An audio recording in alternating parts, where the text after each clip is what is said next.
All right, folks, we're going to be back at it today. I just did a run with the Princess and Princess Auto and tried to pile drive a bunch of junk in the back of the truck here that I could actually still close the lid. So we can just close the lid if you dismantle your box. Kind of doing a little upgrade to the tool chest. I want to add a side off to it. Just always been waiting for it to go on sale so I can pick it up. That, and they had a sale on spray guns again, so hey, we may as well stockpile these things up while they're cheap. Anywho, I'm gonna get all this stuff pulled out, and then well, we're gonna go start back on this thing. We're gonna come back, and my plan is to tackle the front. I want to get it to steer and get it all bolted in properly. That is my hope here. From there, we'll work on the power, like the power steering pump and all that kind of jazz, getting that stuff in there. I know he's got some fancy pulleys and stuff. Looks like he has some kind of a serpentine dealio on there as it is. So I don't know. When my buddy did his car, his Chevelle, he had a whole serpentine setup. I know it's not pretty, but maybe this guy won't really give a crap because there's a power steering pump sitting right there. Should make that so much easier. Just the bolt that works on, and then power steering works, and yada yada. I guess if he wants to do AC at some point, there's a provision for the AC pump up on top and stuff. Anyways, that's getting a little far ahead. First things first, we gotta actually bolt this thing in. So it's gonna involve a lot of hole drilling. I haven't made sure that the front is square yet, so we still gotta check that to make sure the front end is, you know, well, it can't be off side to side. It's only, we don't want it to be like sitting at an angle in there. So right now it's just been eyeballed. I'm gonna do some measuring and we're gonna get that straight and then start punching some holes.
We got the whole works up on here. Seems a little sketch, but I don't know, it lifted fine. We got our stands over front and back, so I feel pretty good. We're locked on pins and we're stopping from the bouncy bounce. Drilled 2 holes so the clip is like held in. Still got to do 2 more and the 3 underneath, but for now I'm trying to get the steering situated. So was kind of doing a compare to the clip and the pieces that I made. It looks like it's about an inch. This has to go ahead, which is so unfortunate because the steering, 2 of the steering box holes are like right now lined right up. So I guess the guy could move the clip back, but I like where the wheel position is. So we're gonna pull this off. We're gonna drill new holes. Unfortunately, I'll have to fill the other holes We'll weld those shut, and then we're gonna have to make a small standoff here because I think that's about where it was supposed to be. I'm gonna check that again, but I'm pretty sure I made this mark on the angle going down, so it's we're in the zone. But unfortunately, yeah, like, man, I don't know if you can see, but look, it is. That one's going through. It's so close. So we'll have to make a mount coming down. So we're going to build something for that to bolt, and then, you know, we'll brace the beans out of it. That part's good. This side fits good. I don't know, like, it's really hard to judge because when I looked at the frame and we measured off, that thing, the frame ended up being about the same as towards near the back mount. So, but that frame kicked out. So I think this side's good. The other side, the idler, is that an idler? I guess it's called an idler. This one's pretty good, but it needs to be a 2-inch space to get into the zone where it's supposed to be. So, like, this is, nothing's really lined up here yet, but you can see we're kind of in the vicinity here. This is for this hole and then there. So we'll have to trim this. We're gonna make a nice gusset plate, and then we can kind of sandwich everything into there. We'll bolt it and then we'll weld it. But I don't know, it seems pretty nice. I don't know if I'll get to the point of actually putting the sway bar onto the front, but I guess that's an option always. I don't know if there's much holding that thing on in the first place. Might do it, but I'm pretty sure that thing's gonna handle pretty good as it is. So we gotta do that, and then we'll have to do the shock mounts. Build a set of these, wherever they gotta go. So those gonna have something on there yet. And then we'll have to figure out the steering part. But so far, it's actually working out really well. So, I don't know. I'm pretty happy. I don't know if I feel like drilling holes just yet. They actually went pretty good. But I'm going to do the steering box. We'll get that thing finalized. We'll get that bolted in really well. And then, yeah, just get the steering stuff there. Then we can bolt the rest of this clip in.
Well, I have been at this for hours. The front end is officially like bolted in. I bolted it in and then I went back and I actually just welded under the bottom side and the back as well. I don't know, just overkill's better in my eyes. But the steering box is in. We had to make a little brace. Get a little light there. If I can get that to happen. There we go. We see me on the plasma table I cut. We made a little brace. We made a little brace right there to hold that mount. Other than that, everything went good. I filled all the holes around there and cleaned that up just so we don't risk the chance of the box flex and maybe cracking or doing something. The other side, we just did the spacer.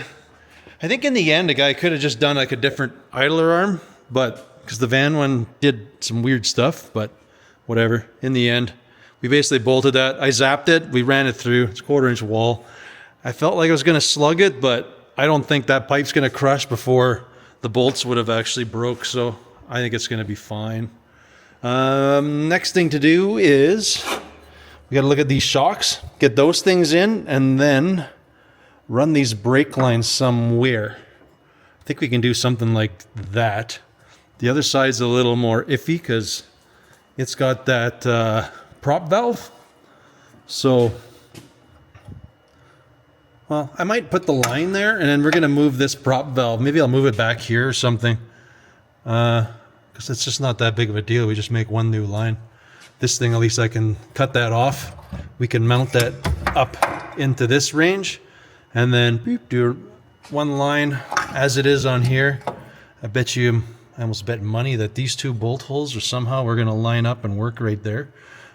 Probably not, but I don't know. So that leaves us with our steering. So the lines are going to be pretty easy because this is like a rubber flap. So we'll be able to like just funnel those under.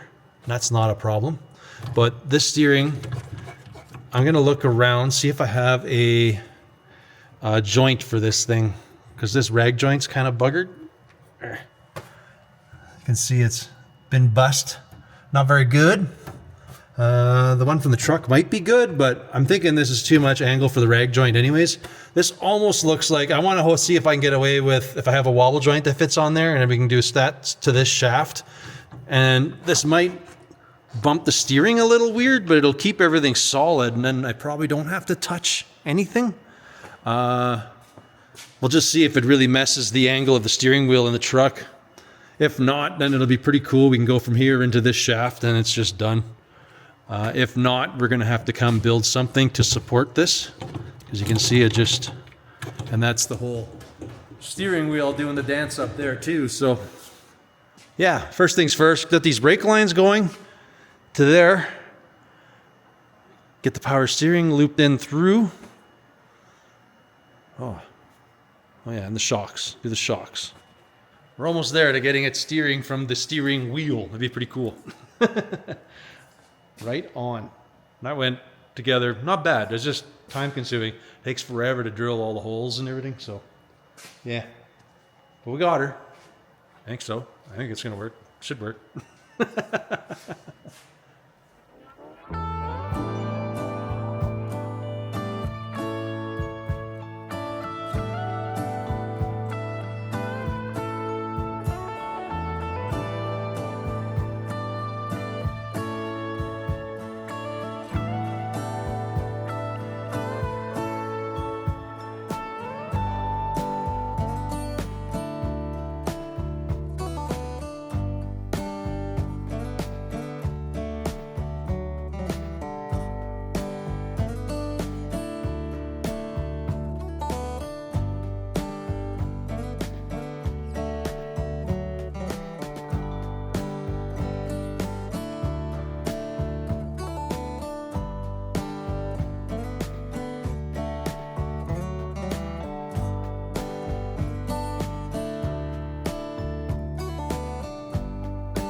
Well, I tried to remove these, but then I kind of realized how it's on this crook part of the frame, so that didn't do me any good. So we just took it over to the fast cut and we did a quick sliceroo, except somehow my calculation was wrong and I made it too wide, but that's why I cut the top off, re-welded it.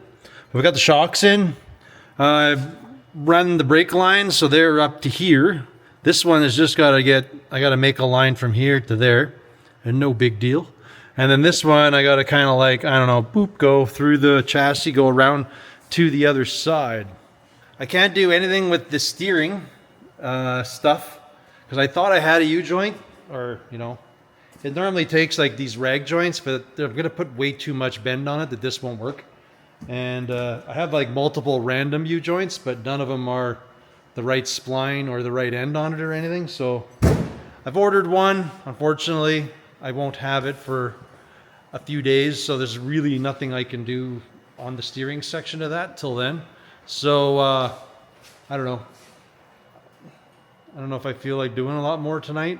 I think what I'm going to do is what I'm going to end up doing is just run at least the front brake lines, and then I guess going to figure out what I'm doing for a master cylinder and stuff in there. We'll see.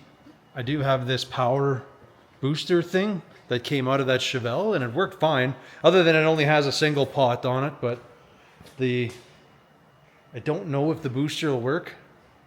Personally, I don't really think it really matters. All I gotta do is get, like, not the Corvette style, but a proper 2-pot brake cylinder, and I think it's gonna work really good just with stuff, just even as manual brakes, the way the thing's set up. But I don't know.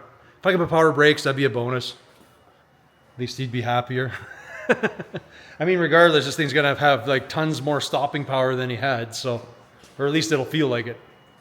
I think that's where I'm calling it for tonight, so we will see you guys tomorrow.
Well, we're almost there. We are just running the basic lines up to the master cylinder, and we'll see how that goes. Yeah, I'll show you in a sec. We're just doing some basic flaring here. What do we got? 3/16.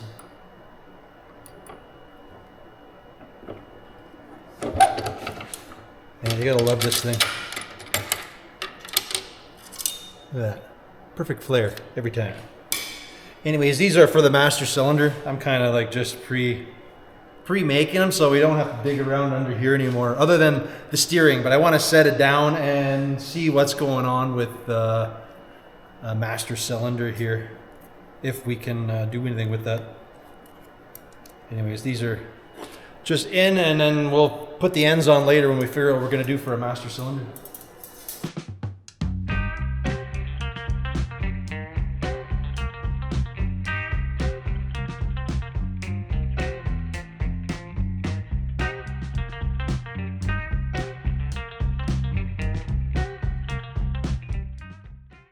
So I'm planning to dig around and see what this thing entails.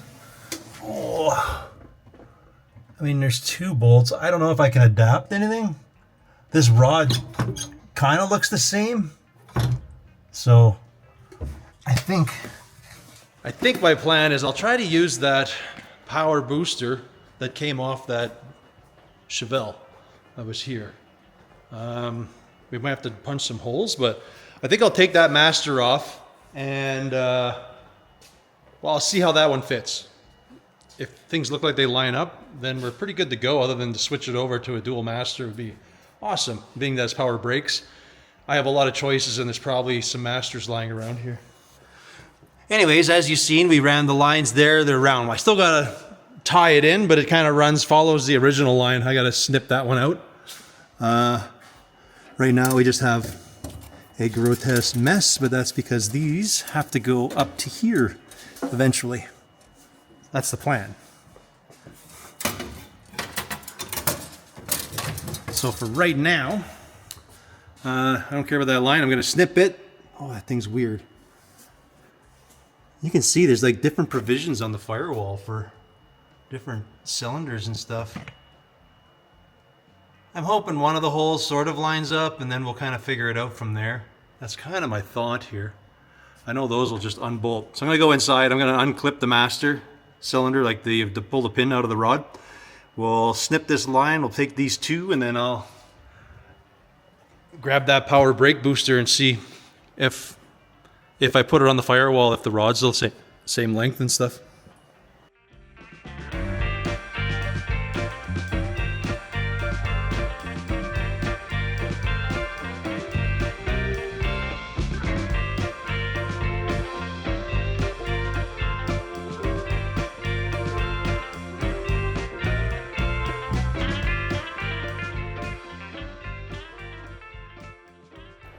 All right, if we kind of look at these, I have a feeling this is not quite going to work the way I want it. Because first of all, firewall, this thing's got the wrong angle. I guess we could change this, but then look how long this throw is.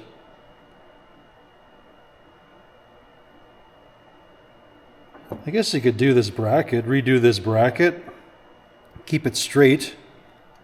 Then we may as well make this bracket with the holes that are on the firewall. This might be doable. And we can modify this to sit onto here. I know we can't pull this out, but maybe from this angle we can kind of get these 2 things here lined up, and then seeing how wherever this mark is, if we go out to here, we can go straight to the pedal in the original location. I don't know how far it'll swing, but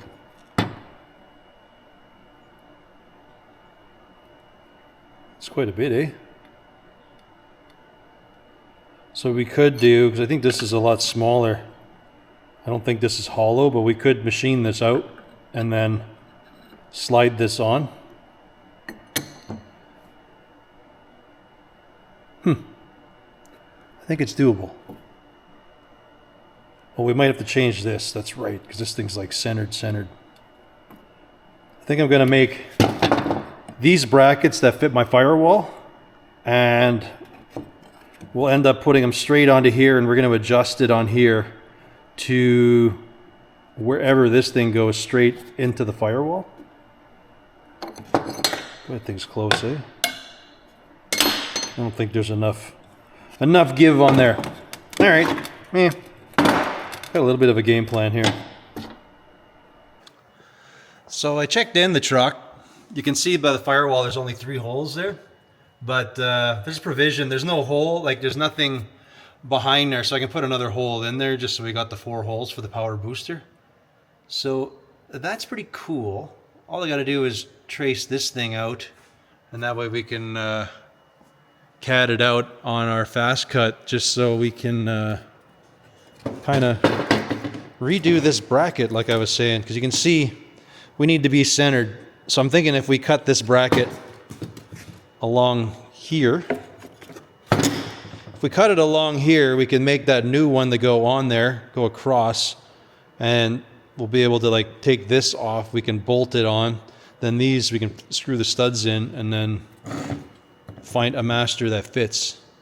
Kind of looks as though this thing had like a deeper bore, so we might have to go one of those Corvette style, like the dual pots, just because we need. Usually these power ones are pretty shallow in there, but I guess being the year of this thing, it's a little on the longer side. It's like a manual Deley would have went in there, kind of like one of these things, or the single pot like we had, but we want to upgrade it, so this one worked totally fine in the car. For what we're doing, we may as well upgrade everything, give it dual. So then down there we ran our lines. You say they're all run loop through. The rear line I have just sitting right here right now. Kind of want to run it down by the chassis. I don't know where the diff is going to be when we change this up. I know he's thinking about doing an 8-foot box, but if we do that, then I know this fuel tank's in the way, which sucks. The wheel well opening comes like right here about. So I know the box would sit high. Maybe a guy can get away with it, but I don't know. The tire would be big. That would have to get switched out. There's a lot of things to chit-chat about and see what he wants to do, because he's kind of open to anything, really. I know he really wants to have a box on it, but I don't have any boxes. So I have one, but it's so terrible it's not even worth putting on here, because it's you'd have to put all new sides, everything on it, so you may as well just find or buy a box and put one on. But anyways, I'm thinking I am stuck ordering and waiting on some stuff before I can continue. So I'm going to, we can play with the master cylinder a little bit. I'm waiting for my U-joints to come, and they're not supposed to be here till next week. So the front end, we can't finish up the steering. The brakes, I have to order a master cylinder, so I'm kind of stuck on there. I can make a few parts, but I don't know. I don't know if I'm going to get that far this round. Got some yard maintenance and things to do here, so it's getting to fall, so we're trying to do a little bit of cleanup and stuff, get ready for winter. I know that's a little ways away, but that's I'm already trying to get ahead of the game there. So we're close. I have to pull the diff out of that donor. I think where I got the front end from, I'm going to actually steal the differential out of there. It's we'll have to modify the spring purchase because they're way too wide for this chassis, but we could probably reuse the springs, move them in, build new mounts, and this thing should sit nice and low. And then we'll figure out whereabouts in the chassis we're going to be putting it. So I know we're not going to hang the springs under the frame. We're going to hang them similar to the way it is right now. It just won't be so overkill. It'll end up being a little more 1-tonish instead of 5-tonish. Anyways, I think that is where I'm going to leave this one. I want to thank you all for watching. And we will catch you on the next one. Hopefully we get this thing to steer and become a roller again, like a proper roller. Maybe even stopping. That'd be nice. Then we'd be almost done. Alrighty. Later, folks.